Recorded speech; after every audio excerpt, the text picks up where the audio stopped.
Il-gvern waħħal fl-interconnector, iżda il-verità hi li jimnallem l-interconnector li jipprovdi l-elettriku minn saqlija. Hekk jitbu ħafna persuni li jilħadd esperjenza tuħ fil-provvista tad-dawl f'ġurnata meta it-temperaturi ma kinux sħan b'mod eżaġerat u wara li l-gvern suppost investa miljuni kbar fis-sistema ta' distribuzzjoni. Iżda wara xhur sħaħ ta' propaganda erġajna l-istess storja tas-sena li għaddiet pajjiż ħieħ bla dawl.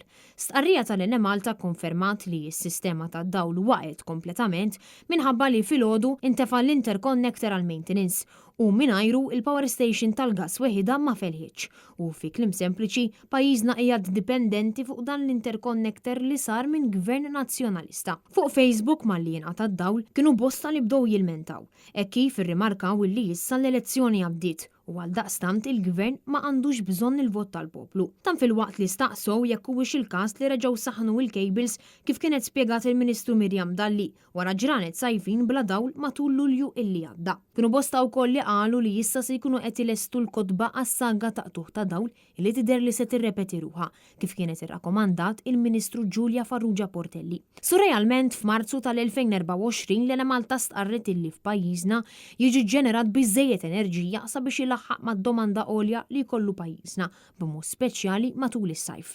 Bil-kumpanija tispjega illi l-Ene Malta għadha qed tevalwa l-offerti li għandha sabiex isir investiment ta' 46 miljun euro għall-impjant temporanju tal-enerġija li jintuża fl-emerġenzi. Impjant illi kif tiġi konfermata l-offerta għandu jiġi stabbilit fit-13 il-ġimgħa. Dan l-impjant se jsir biss temporanjament sakemm it-tieni interconnector bejn Malta u Stqallija jibda jintuża.